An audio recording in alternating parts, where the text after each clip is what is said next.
de Soya et Sandrine contre, ça s'arrête là. Ça s'arrête. Ton Bengalou. Il te sait qu'à fond. So laban ke ba che ani muso flele kala che ani muso anga foli be bela jeni yoro ja ani yoro soro anga foli be bela jeni beni che be barka o ko fe ama Allah ta'ala fuka Allah barka da mbadi cha ani muso bishur nani ala ka je amena kene min sigibi o de ye nyedon kene mbadon amenyini nga banyar la mbadon amenyini nga tunu mbadon amenyini ka ke konote warate aman komi ameta anjami nga bi ame bonda jumena bi ame blonda jumena ame donzo ka blondala ne balma kay ne balma muso ne la me ba ci an muso demse anima ba ko yoro jan an yoro surum nga foli be alipi kawye nga foli be anyama kawye nga foli be sikesi kawye sa petro kaw nga foli be awye kana ajame basam porbwe markori yoro ameka lame balmo anga foli ba bela jenani yoro ameka flefana anga foli be pay wala ani anga dozo ba bea ni alaka je amena nyini nganu tengwana femiye donzo yaye sabo ami nyedon konele ka fo aka nyedo bibi nani nebe seigneur la me wuli mi ke donzo yi nebe seigneur la nebe wuli nebe ke kodonay nebe seigneur la neba bedo balma kay balma muso e mi ba bedo e de abe chabay wala bi ani donzo ba be no bolo amena kuma galama shala otmana ka kuma galama dama bi kuma abi foli di lamene ke ba che ani muso mo ami soro ka tananga nyini ngayo madew aklu gardien mana kemi e bishun na nyedo keneka abno lame dozoba idanzoro iniko aywa dozoba lame ba ni flele ke ba otmana ma fe ka foli duma bon nga foli be lame ba chemani so mai akla nga foli paquet radio ni re oui na barakela bela jeni parce que radio so sigila una wololi kan ka mo blasra radio e fembali est-ce que mais amaloni wallahi radio était mis long tu la bon on ko long wallahi ima karabo mi ye tu la bon on ko la kalanga siga fui to la donc nga foli bale be radio ni ali bisala ka taganie amin ame foli ke abiyan chena muso ye foli ka la mo ba chemani muso bela jele minu be yoro jamino be yoro suru jamante fe ka di na dani yoro idan zoro iniko dozoba bishuna amba fe ka an ladba bawo la famu ni nyedon kene tumado o hakilla ko be femindo o ka fendo do minto ye tumado o yere be ko yere nyininga ni ngoy be chogodi o ka se ka do famu ala no de ye donzo yaye dozoba nyininga ni follow aywa ma bidon donzo yala ube mabi ke donzo wa ma bad mani ini sonjala de be wuli bi marfa da bi dobina donzo chebe bangeli te donzo yala de ebe bange donzo yi hey donzo koro ka fa yana ka koro tuma mina duwa ko ma bang duwa lo votu ni donzo ja tumena bange duwa le tumena si abala babu kuna est-ce que abe long depuis ora la ko demi bange to fleni ko ni donzo yi est-ce que maintenant demi tu me bangé ni tonso tu me na placenta tu faut ma ko e juwai on va voir ni yala douane yala e juwani yala doso ni yala doso ni jura kela commerçant o le tumbola ñon fait mais douga le mi sigi ko ci bangé to bala de so ya te pulangulo yi comme bi o ken me ka de so ya ke syndicat ya ni mana wuli ko be du fokanya le ka dusu ya chi sinon ni ka ne yere nyini ga non ne ba fongo jia koko o dusu le ka tam est-ce que chodi voilà ka soroma to abu manaba namu jone tu me banaba to frake dro ya dozo jone tu me flelu ke dozo ko na ta fo mo nyina dozo nyina samya be na ja sai be na sai tirana dozo chele bo fo kanya autre melondi ni tara tu kono ba fo ma yoro do be kalama do bala yirini do bala kono bo la nyala donc ni sami ji bena caya o be ɲa lawuli sanfɛ o b'a kɛ en hauteur sami ta ji tɛna caya o b'a kɛ duguma ni doso cɛ nana ka bɔ a b'a fɔ a y'a yɛrɛ kɔlɔsi ko ɲina ji ka ca o remarque bɛ k'o de ma ayiwa même internet ɲɛ b'a la dosoya tɛ se ka kɛ dalenba kɔ dalenba ye araignée le ye n'i ka internet filɛ i b'a ye comme les toits d'araignée mais i ka doso yɔrɔ yɔrɔ ko dalenba ça ressemble à ça alors ka sɔrɔ télévision mana an ka cɛkɔrɔbaw tun bɛ ji kɛ fiyɛ la k'a kirisi i la mɔgɔ tununi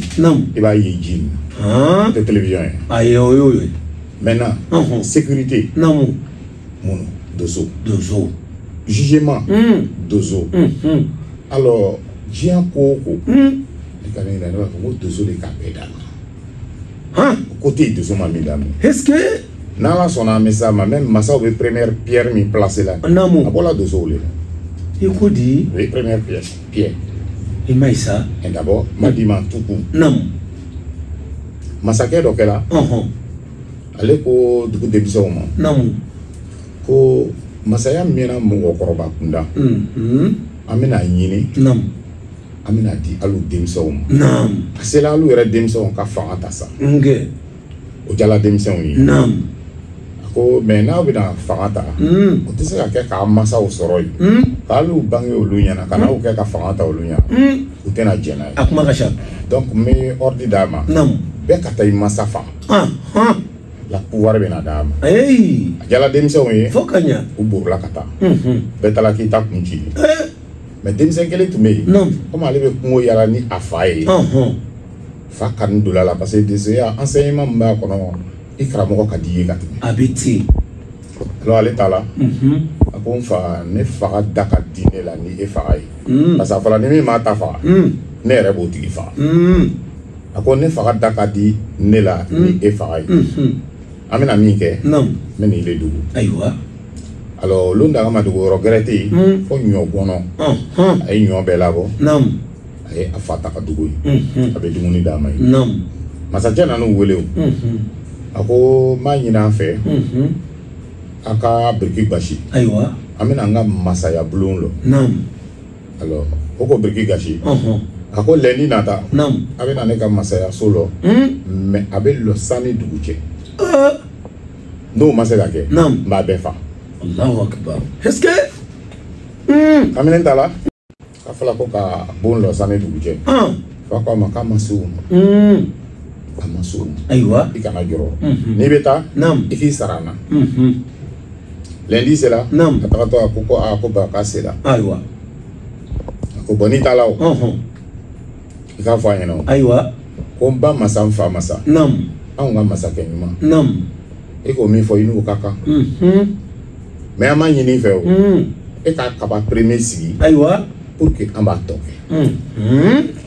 ale bɛ se tuma min na masakɛ yɛrɛ dimina n'a tɛ baara kɛ n bɛ a faga sisan ayiwa a ye jama wɛrɛ ka na fa ka kuma min don a da a y'o fɔ ayiwa ba masa fa masa an ka masakɛ ɲuman i n'o ka kan dɛ k'e ka sangaso lɔ sanni dugu cɛ i n'o ka kan mais an b'a ɲini i fɛ o e ka première pierre sigi wali sini an n'a masaw filɛ o première sigi o b'o le première pierre sigi la a yela doso de la koyi est-ce que an ma ko nin ɲɛɲini o le b'an sɛgɛn la bi dosoya kɛla papier papier ko tɛ culture ba le ye dosoya e m'a ye i bɛ dɔw ɲininka o b'a fɔ ko dosoya yɛrɛ donna Côte d'Ivoire di non non non dosoya bɛ yan ka sɔrɔ Côte d'Ivoire tɛ Allahu akbar cogo di tan mais Samori ma na yan Samori a fɛ buna fo ka ɲa Samori a fɛ kɔn n ko Samori minɛna Gbelemu Samori minɛna Côte d'Ivoire yan dɛ i bɛ mɔgɔ caman ɲini hali ne yɛrɛ tun t'o non non Samori minɛna Côte d'Ivoire yan Samori la kɛlɛ tiɲɛna yan o fɔ bɛɛ ɲɛna Samori la kɛlɛ tiɲɛna yan sɔsɔli t'o la mais o kɛlɛ cɛ o t'a la est-ce que u bɛ yen dosow dosoya histoire b'a f'i ɲɛna ko kɔrɔkɔ gɔn ko Sikaso cɛba ka lasigiden don frontière tɛ dosoya la ayi dosoya bɛ yen k'a sɔrɔ Côte d'Ivoire tɛ dosoya ye Manden ko le ye dosoya tɛ frontière ko ye Allahu akbar o Manden min yɛrɛ filɛ doso le ka Manden sigi dosoya bɛ yen k'a sɔrɔ Manden tɛ yen Donc donzo le cas Mandé sigi. Oui. Ah non non. Mais non voilà ça qu'a dit. Ah voilà. Ngo dot me ko wanda. Nam. Tu vas même ba yoro be dongli la. Tu vas ko wanda wula. Masakira kamara folo le ka taka damne wanda wula kono ka forma de mandeti. Mandé nan ne ka wanda tunu. Nam. Da fla wula ngolo aka bofo ka teme. Nge. Alors Masakira kamara premier de talayi. Ale ba la ko yala ka ko. Ale yara malo ko mo ko yorolo. Nam. Ko fe mo gra unana na. Mu te yoro kele. On a commencé à nous dangun sonnoyer, à nous flablouinoyer parce que les deux autres sont en France système B sur le bosso là, système de béca il y a pas de sol. Namitamisi. On commence là pour yoro oui on commence là à nous yini. J'en quel était où là nous. Nam. On a nous yini, à nous yini. Ni me choko minani. Nam. Où là ne cabo en dispersé lima. Habité. Ani yoro do yini wo. Anga maje yo la me nyoko kalalo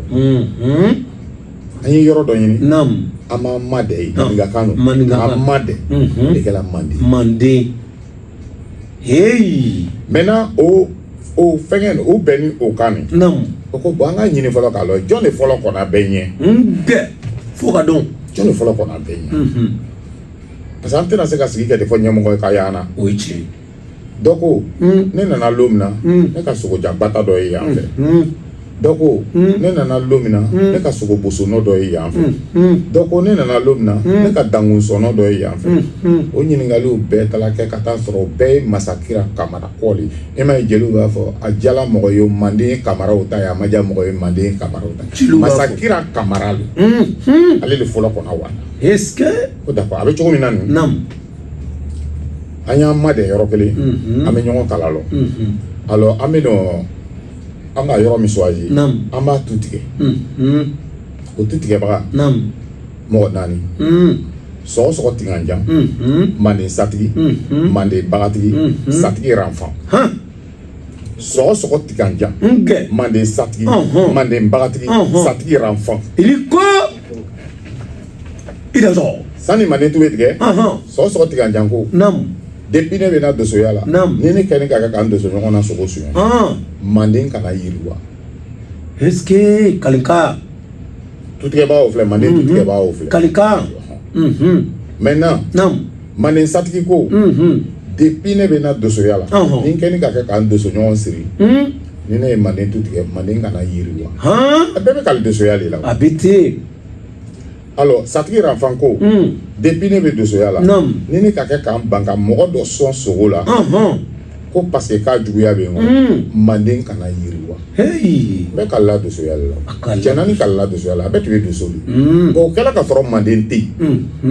Manden tu tigɛla tɛ de sari donc doso de ka Manden sigi dosoya tɛ Côte d'Ivoire ko ye dosoya tɛ Mali ko ye dosoya tɛ Burkina ko ye a wala a fɔ frontière tɛ dosoya la a banna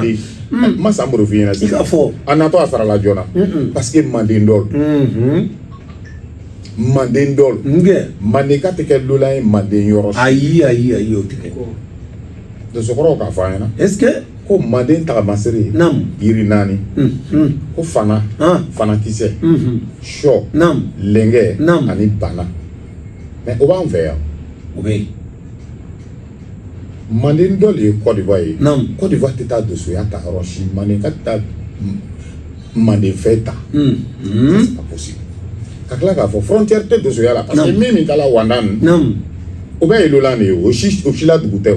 o bɔra o la dugu la de ka taa Wanda wula la fo ka ɲa frontière tɛ dosoya la race ko t'a la i m'a ye i bɛ jam i ka kuma nin a bɛ n walanwala yɔrɔ dɔ la sabula don dɔ ka ɲininkali ni tɛnkun na ko yala ko siya bɛɛ bɛ se ka donsoya kɛ wa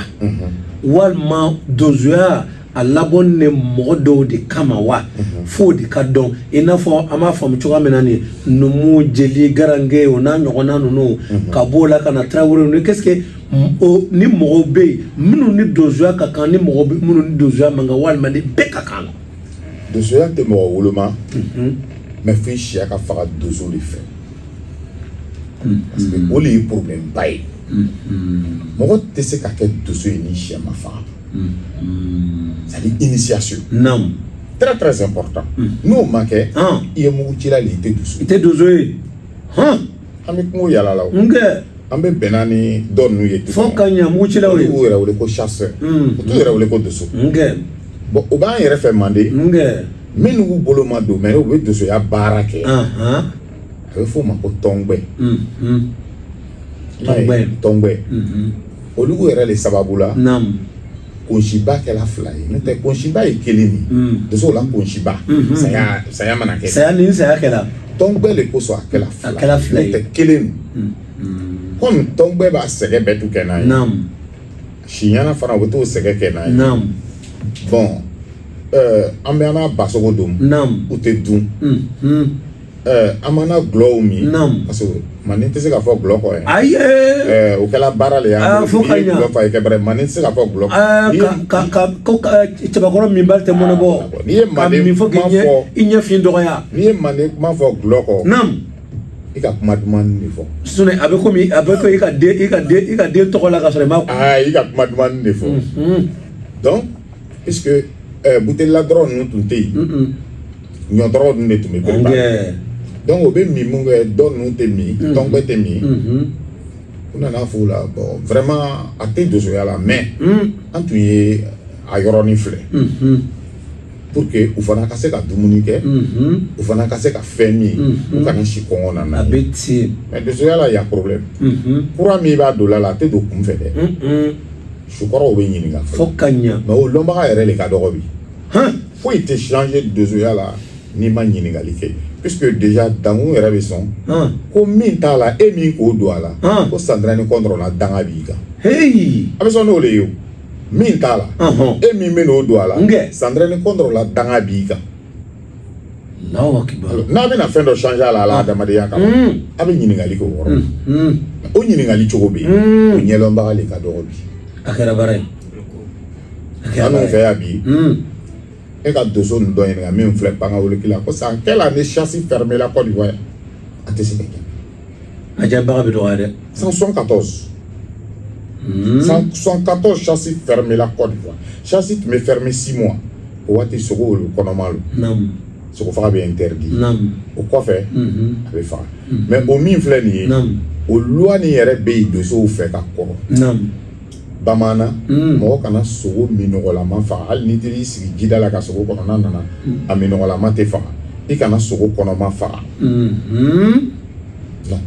donc ici chasse tun bɛ fermé 6 mois plus tard chasse bɛ dayɛlɛ en 74 a interdit la a ma yɛlɛ tuguni nka lɔnbaga ka dɔgɔ bi puisque dosoya kɛla fani do le ye a yala ani mɔgɔw menacé doso cɛ tɛ mɔgɔ menacé donc an bɛ tunu na ka sɔrɔ an ni tunu man kan a ye nin ye dɛ Côte d'Ivoire ko tɛ Manden bɛɛ ka kan o ye tiɲɛ o ye tiɲɛ an bɛ bana an yɛrɛ la i m'a ye n'i ko bi ko dosoya Mali kɔnɔ a tɛ fɔ ni wasolo ma fɔ wasolo ma an yɛrɛ fɛ yan wasolo ye saba de Mali wasolo La Guinée wasolo Côte d'Ivoire wasolo Burkina le ma dɔ sɔrɔ wasolo la wasolo tɛ Burkina kɔnɔ e ni kusa o wasolo min filɛ nin o ye aw yɛrɛ la mara le ye n'o ye numuw la cɛ n fa Magadagajigi Fakoli le la mara ye jusqu'ici wasolo bɛ Côte d'Ivoire kɔnɔ mais an yɛrɛ bɛ bana la alors c'est une fierté ka disi bɔ n'a ye kɔni Burkina an ka fɔ sa Burkina ma dɔ sɔrɔ a la nimisa b'u la a nimisa bɛ yen parce que fɛn de b'a kɔnɔ de Fakoli la mara lo fɛnw b'a kɔnɔ n'i ma taa kɔnɔ i t'olu ɲɛ dɔn n'i n'a mɔgɔw ma jɛ i t'olu ɲɛ dɔn alors Côte d'Ivoire ka bon dosoya la mais bi wari ɲininaw de b'a tunu na n bɛna f'i ɲɛna jurusen dɔ bɛ dosow fɛ tɛ se ka fɔ ni Côte d'Ivoire t'a la i da sɔgɔ sa i bɛ doso miliyɔn kɛ ɲɔgɔn kan t'a lɔ Tabanana jurusen bɛ bɔ Tabanana a bɛ Mali la wa ça c'est Kacola Tabanana e ma mugu kan mɛn e ma sama faga mugu kan mɛn Tabanana sogo jumɛn ka bon ni sama ye Ouais. Non, ati ka fodi ko diva tala. Alors, ati ko bo fodi ko ta kana na. Non, ati bon ne le go fiene dozo mi sala o juru seni no. Comment sandana no. Iko di dozo mi sala tagbana na juru seni no. Comment sandana no. Amen. Ndana ibi pangi do ni ka contrôle ma contrôle. Mais tagbana na juru seni. E ko dombi. Ne go no ngo sangre fone odo. San ne odo fone ka semba fa. Ibo bo me ki dogo itala ka ti ta fa ne kan ta fo jama la ngo fo ne do fa ne tala be na e ma fo dogo jama ko fo ifana ka do nge e ko ge bitaw be ba ta keta ni oui chi ra mo ja ne tala ni maji ase ma muso koroni ere li bimna ha savoir le kay donc voilà le problème on est grand mais papier tu voulais ken me bika doso ya ni yere chi moi je te dis tout de suite follow mo sali loi fenti mais ma boîte de sola ayi chimie là anana de so le fait mais chimie kelengele ka bomu la la be ci de solo am bedem sen na ma ko ke bondena nu kare fe ni sumaya be mi yala ka moi je suis nous ça korba o beto bla tasa le kono ka borodo bla o jukoro ka jike ko fa ka tasa graisse ko o ji me be tondi ni o bena kla ko ji gere o ke sege blanc do kata yiri do le tige tu kono o jini onu mugu yiri mugu ni sege ni nyagami a composition be na shayala ka teme ni sege shayala ni ka ci marfa kono abi gbeman bla o bena o le composer o le ke marfa mugu Allahu akbar chimite alo esa hanto ka to awi ai to abuna na doso soroya to abu ta to le ka to la yoro la ka down bla ka doke haute volta ka doke Soudan parce que Mali era to premier Mali to premier tu es Soudan afala nyati a drapeau premier era au Soudan o lala ka soro doso yani bi Côte d'Ivoire to lala ka soro doso yani bi fokanya Côte d'Ivoire mata doso ya tare o ya soro ya après ya soro ya to abuna na ya o tuma to marfate mo bolo bamana marfani numéro ndo tume wo régler ka bla marfa jugan ka marto ke ka bashi numéro be boala wo sere ke ko dima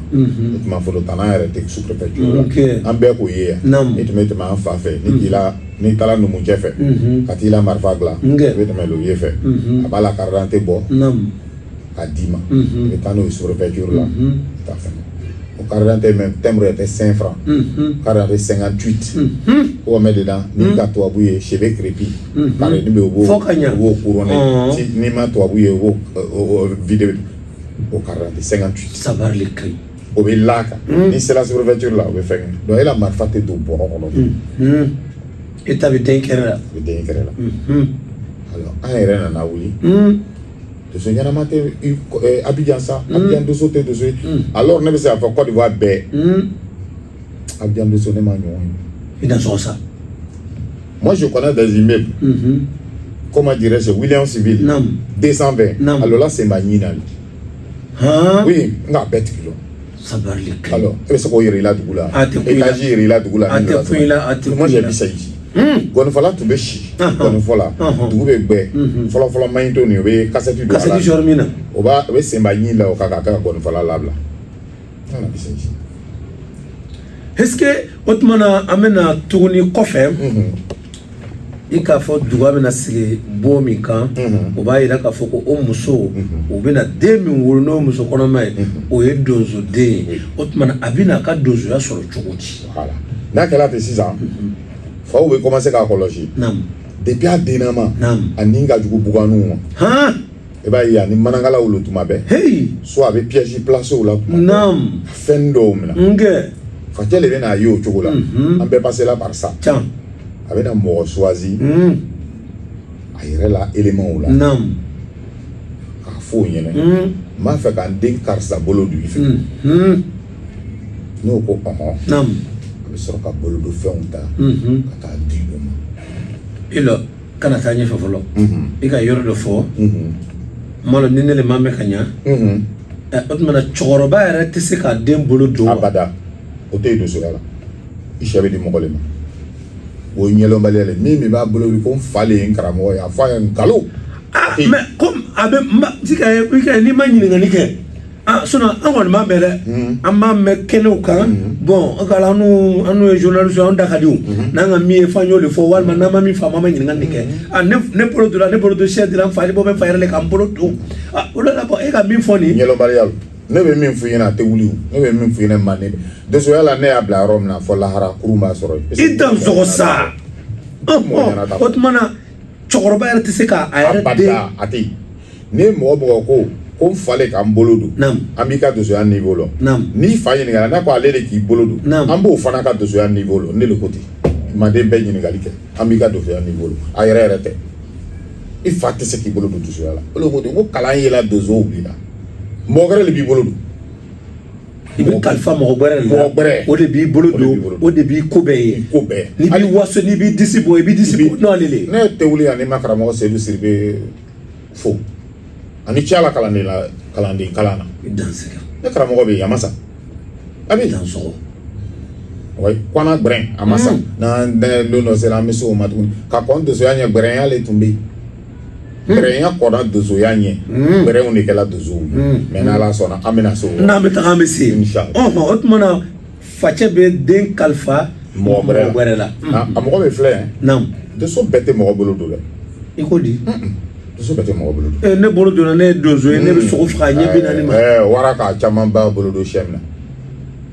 na doso b'o kɔrɔ dɔn wara ka caman ba de bolo don sɛ min na i na sɔgɔ bi e t'i la baara la an ka doso wele diɲɛ yɔrɔ o yɔrɔ k'i ja ni k'i bɛ taa ni micro ye a bɛ buru parce que foyi ma kalan a tɛ se ka kuma foyi ma kalan o e cɛkɔrɔbalama donni o cɛkɔrɔbalama tɛ kɛ doso ye dosoya bɛ denmisɛnnin nama de bolo dosoya mɔgɔ denmisɛnnin nama de bolo e m'a ye a m'a fɔ an bɛna émission kɛ sinon ala sogo bɔ ka d'a ma n'o yalala a tɔgɔ la i dan sɔgɔ ah donsoba nana ni n ka sogo ye awɔ an bɛna nɛgɛsira bila badenw ye minnu bɛ k'an lamɛn n'u b'a fɛ ka ɲininkaliw kɛ donsoko taabolo la walima n'u ma min faamu u bɛ se k'o ɲininkali kɛ 05 04 84 15 01 n badi jana muso lamɛnnikɛbaga bɛɛ lajɛlen ayi bi su in na ne ni n ka denbaya kɔnɔ a man ja ani ye jumɛn ye minan est ce que karamɔgɔ i ni ko i dan sɔgɔ badi jana muso lamɛnnikɛbaga bɛɛ lajɛlen nɛgɛsira filɛ nin ye 05 04 84 15 01 an karamɔgɔ bɛ yan an ka donsoba bɛ yan ka ɲininkali kɛ i ma min faamu walima ni ɲininkali min b'i yɛrɛ bolo ka ɲɛsin donsoba ma i b'o ɲininkali kɛ 05 04 84 15 01 badi cɛ ana muso lamɛnnikɛbaga bɛɛ lajɛlen an balima dɔ bɛ sira kan an bɛna ale lamɛn ayiwa a ka ɲininkali la allo naam an b'a somɔgɔw an balimakɛ tɔgɔ Kasum b'an wele ka bɔ min a Tinge kɔfɛ ayiwa an b'i lamɛnna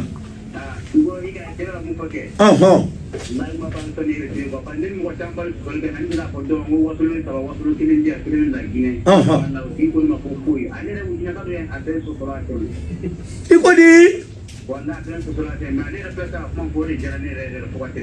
i dan sɔgɔ i ni ce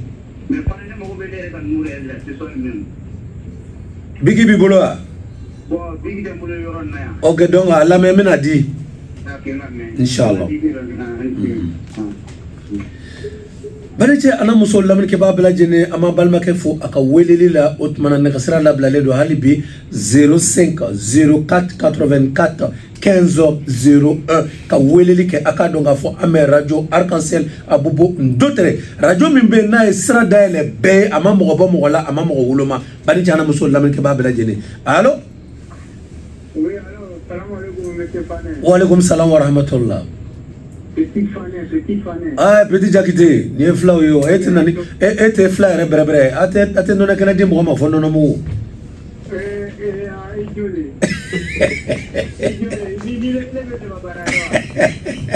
mais ne bɛ n ka baara la dɛ mais n bɛ n ka baara la problème fosi t'a la Amin ya Rabbi. Amin, amin, amin, amin, amin. Amin, amin, amin, amin, amin. Amin, amin ya Rabbi Allah. Allahumma amin. Amin, amin, amin, amin. Ini kan dobi faka nyeshe dozo ba ma. Foli le benen de soba maka ka foli dron me mena wadu wasulun ko nya dora ko men do no wasulun ko nya kolani Namu. An apana wa ko do mina an tiga benen dora ujine ka do ga ne ma ko wasulun de ko warla le ka mango ko wasulun me ko warla ngo me nya wasulun ngo kana ko wasulun me ko warla ngaba bu Ya la ngame nye don kene de kansa. Ako ko mi de nena na isma wala ne ka to ngalo ngo ni mana la ko me ke kele ngo ni ka la akili ka bu mo mi dai go tu ye ko tu Famnyali le, famnyal belia. ne fana ma kuma ne ka to do do la kala do ni na na ne tro ko ko ne ka no ko ya ngo ngo no ngo jade Akonde. Ka fa akonde. do ba ka fe fo wa do ko la ni Nam. yang dia akan perempuan lagi Ida zosa. Amba akan perempuan ni anu ni bola lagi ni lagi wasulu mana merala. Akan perempuan anu di nan man bimakai kan kan siapa kawan masuk ke an makai duntu ye. Akan perempuan duntu ya lah sebre duntu. No, ana me taka me sewo. Adam nan nene nye don kene tewa. Abena nye don fana ni ala sonama. Nge. Dunso be sugo faka abe gurugwa ni kenge na na mi do le ya. Ha?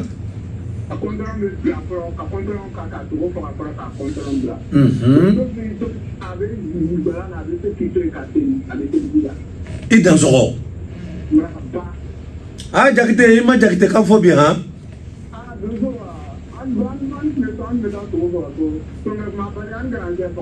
Abiti.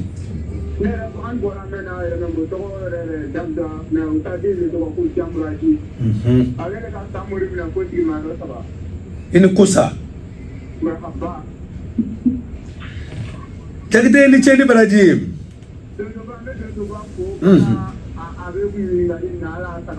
Amin. Amin. Ini ko. Waalaikum salam wa rahmatullah. Dozoba. Aywa. Jagite ka korofo kono e be se ka jume faraw. Nyelon balia ani tafel. Mo ma ko mi nyelon. Nam. Nya kwa be ko ke atinya. Abiti. Surtout be fama chanfu nyene. Be karamo ta lomba. Hey, ada selama. Wasole dugu keme sabani dugu bisabani sabani. Ikudi? Oui. Tout ce y a enseignement dolé de tout ce que c'est belle et nous te kalam me de zoya qu'on a kabu. Wasole dugu keme saba dugu bisabani saba. Afla ka la jine min fona en 2006. Nam. Nga la jine ke. Na mogoti enseignement tembolo. Ani ngali ke tuka bomi. Nge. Oko zero kuri. Mbola kata ma. Kata sipilu. Kata zero kuri. Entala foro wara ta dozo ya tekmu yala. Nga renseignement utai. Nge. Uka yoro do fayna ko bugula. Entala yi. Nam. Njigila bugula la sne fini fe. Anga ka kay toujours comme téléphone ko wati ntete yana. En 2006. 2002 crise banukura. Yani woro dron je nga shu sabali ke. Ay tellement jigi ka takama bi. Do che be ko lo se. La foro. O bugula mi fle. Nam. Wasolon. Allahu akbar. Ani numu jilache kilo muga ani luru bolo dozo machata ne a shela to igalo dozo yere machata yanko mbali galo dozo yere machata iga kuma ni kiselu yere machata nge syndicat o keni ka dozo yala to yala ni papier o li yala ma mboshira mo dozo ba ba bi kwa ba dozo ngo datu mais o teyu dangumba buila o ni tesra ka dangumba buila ame nyongo datu buli yalla et dum bolo dolo a fola kon I kalikiti de so nyongo do tekuna iti toro sama bakar to lalo dete mo tunu ni ne worola nyama ka mo anya te mo do abeti alors de so ta de so nyongo do tekuna il fana te tra ka to ani de konito o le dosoya est-ce que mais puis non donc maga comme ni la doso fan datu est-ce dosoya le tout ay dosoya te tout ni doso ma clé dans rebi o be ka ko were danga danguna longo loko le moko do la danguna iko di ouais mais ça c'est clair o ta nyelo moko ko tanu yi ango dosoya que la sec africa le yam ha karamo sec africa lo il y ça il y a Vandougou il y a Kodosi il y a fédération ça sec africa dosoya est s'entraîne contre ça s'arrête là ça s'arrête karamo niko to bengalou itise ka fo danguma erga itise ka fo danguna non ko ni mo mi quoi de fédération fait au contre au son ta manboro son jamais ne te se ke do danguna Allah ko jam numa fane ah fane fle kan ko ni la ne bagar to non dangu kiti tiga ni ñonje abi fote do ko kiti tige e ba fote man ko kiti tiga se ke ne la la nyere la fo kanya mais ne ta fo ko fane kunchi fane wangi a lombali ali no fote ko ma dangu te te kiti tiga aywa ambalma do besraka allo oui nam hein yala dazo sa kanoko dazo sa ijakti ke ke ika dugu yɛrɛ dulu mais comme kamo donc quelque la kan ko dans so dazo sa voilà amina ya rabbi fane namu ina yoro ni fitini fo angana yina ko afo o kana na fako dozo chane ka mana kama songa to fo bakar to la lo ka bo anya madrisa to la di drisa to la tala dozo ya make ya to ida zosa olu tatana ape groupe kele to te dozo ya la sandre no contre abana ko bi fe ila dugula nam ima do fo anya nam ane ka me me wuli kan nge akoma sama mais angon nana mais bi do ba ta ko te do fo do yana do ba ta ko te do fo do to so abi mi kasoro tant que ma gbenyo na tala dangu son fen na fo itija parce que ko kuru ni ba kono magbe afen shi tegbe hey ah inuko amanyelo yelo ma ko be ye ma be carte la a pebe lu kono abegi c'est bon ni fen yelo ma bi wichi mais de soya re chogole ni nous na wulu la tabara la bi re retiré ni balo e bi chikatu mais olu ko ke ko mutase ka tro ni mana ko be le buri parce que amalo Allahu akbar ni mana be le buri ha il va te dire amena ces émission na groupe do rebe ko lutala doso tonta mali kono yoruba du kanana doso tonta ta fente abi ta chokotuma ni ba tabe mumbo be meshi bo be nyome bo abi ta chokotuma tande me be fo ne le côté mbolo wuli ni fle atiki bagati doso tonta et puis ka bonyo na pas doso ya ni tombo nyoko na nyelo malial mbolo wuli ni fle atiki bagati doso tonta ta fente na be tabe mumbo na be ta mumbe fo bon alu tala takana menu be dola afebi akadi lo luma e ma nyama mado mala ele à la fin de boka mo na o be doli e te fin fo lu yana e ka nyama mado timo mbolo le nfla ti bagate de tante ta fin ateta jean roshi mande feno mande be kakala ma fi na sa ne bola ya kata la yin na mo te mais mande du golo dol mo aka chama fa an fe ya na be ta do fa afi fo kanya même ne bola ya kata zanje bugu sira koro éléphant fla kun ko fola ntala soro ko gouvernement ko ni min ka fa ko o be datu la ko parce que ko no ka mina fenchen ko ita basra parce que aka jama fa an fe yo abeti ne fana be ta do fa fo kanya ira ta soro ta la ka ba mais min fola nyero wi fo zanje bugu sira koro est-ce que ita zo ya tri le be bola bakar to la lo anyama fo kanya fo kanya ba yoro nyinga de pia bala juru fola fo bi nam adela ka ta jona tona jigi foli ke ko karsala ka utala de so ton ta kameta tona jigi foli ke ati Gonfala fleur ka dugu fa a John de la ka ta tona jigi foli ke ko karsala ka utala de so ton ta kamita tona jigi foli ke ate champe do ton teta ne le côté tugula abe ta chogoti foka atuka foka nyafanya abe ta chogoti foka nyafanya ni ta chogo bala ka nyafanya bon minu be dolo fe bi muna on ta dila oluma c'est comme va voir nous bébé ta la do tona bi comment dirais-je divo nous bébé do la tona ati adila oluma ado tala tali ni kala ta ika fendo le bo ni kala ta kando le foli yeno ko na ibo kangele ne fo bamana ko e mana ta wari min bo kata al ni daga do le kuma bo kata ni fa pa ba daga fe ngaba kuma bo abetini abe alu dum mo be do la ta dila shima di kante do suyala ta kante do suyala na mena sama emission nala sona ore dama ya ta fenge nala sona ma ngo akono ka bongwe nga halibe amedu ndalali tangara amedu ndala otmana de abedi mogobrama o ka kala o bisika kala wakati juma wakati joli sanjoli de soya akala te pa e ma yala enflamina de soya dole be fo ala no ta te longa pa e be dole fo de soya mais tu as toujours la fo kaba est-ce que kala ça dit dantala ni karamo na na labla nam e ma labla le abi ni labla mais ali be li la service là même na ça là il va de un service là iko di de on est libéré ayo de un service là ite tade il m'a tade allez il va la service là faut qu'on ça de on met ça il va la do akamambo de on a do akama il va botush fon de on est na yafa ima o karamo an yafa la parce que da ishi ka problème e makla ne karamo e kwana ka wi ka bo wasolo ana ta wali yoro la sisa ni nga fagali ke nam en karamo ti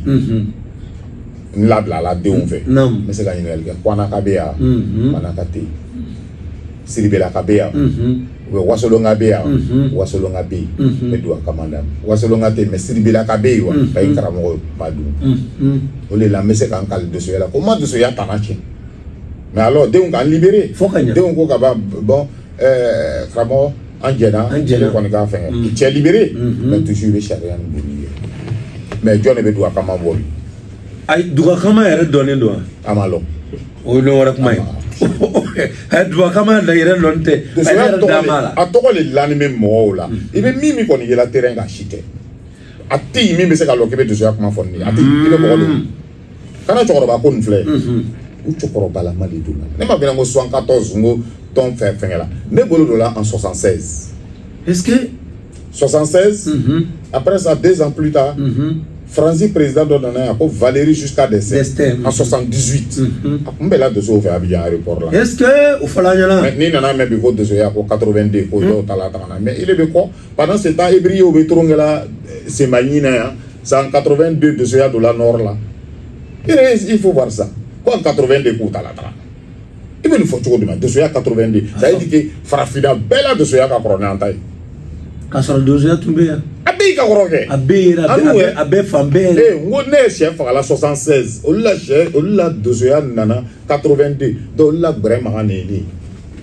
ouais vraiment ça ne pas dozoya la amoshima ka kuma ouais dozoya beti ani chevi fatani na sigira riwa ka ina pas droit la parole et le chef atani il est chevi fatani il est la chef ka pour y fatani ni dozoya mabe comment bien le Fatima dans c'est lu qu'on Fayabe maintenant nana kene kan pas Karamogali be c'est comme l'armée et des général il est caporal c'est l'armée là non comment compter mais c'est la même chose ay flake ka yoro mi fone otini ka foko aflela amana se parce que hali keletigi nunu ni tout ça là abe il reste tout te que dugutigi yeni te dosso yi te que jamanatigi yeni te dosso yi c'était comme ça mandé bébé qui de soli parce que de ce comment il a le dien ko be avec anyeka de ce ya ko kanta kamali est-ce que de ce ya ko kanta kamali il y a des secrets dedans si n'est pas dedans jamais atira atifuyi madon cher la wati yana kan kan taga ma bo kala ma yare tellement nyedo bita nyedo warna ne yaro gulu koro voilà donc mais fo badon ka donc foko ni ala janama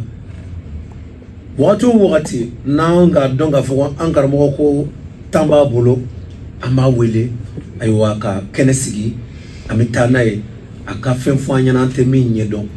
jango nga se ka fam yeli sur kula imaye bi ma chama ma wele ke bi mungoso sabu be ka lamen dike sika fo itula ola abel ma jefane kan ga sira flani 05 45 02 33 46 misigi aka 05 45 02 33 46 ni iba fe ko ikalla ko don ni ba fe ko femi bule be fe anga yira jamana balma ke balma muso be se ka woleli ka ni ka sranka ni yira mako be i balma ke fani yira fenena balma ke balma muso woleli ka ni ka sraka ni alaka je amenyo la soro ina la ko don wa ani ko fo jamana nga angara mo dakunya laba min be bishunna dakunya flala kadi an la mabagoma dozo ya sraka alhamdulillah misaka bin fo worola démission ka wuli dro ka dozo ya ni nyini kana sigite de micro ko dola dozo ya la sare ni ma fe lo ebe le bude oui chi démission wulu anya nyini ya mina alete dan worola ina zo aywa mbari jana muso lamre ke ba bela jene ambe foli ke lambe ba bela jenna ani flel ke ba bela jeni anga dozo ba flel tola anya wili vraiment aya mbunya andana ni kamanye kanodama cher la nefala ma afoka ala darishi ani kenya ani lagafia ko de nena le ana bela jenima ala ko ke abulu be bara mena ala ka jidi aywa ayre fene be ko nyuma min nyina ayre la ala ko da fene bela jenima ala ka be ko sabati ni ala ka je amina ke trata wore ngani mo mako be balma ke fale la flani ye 05 45 02 33 46 adanzo aniko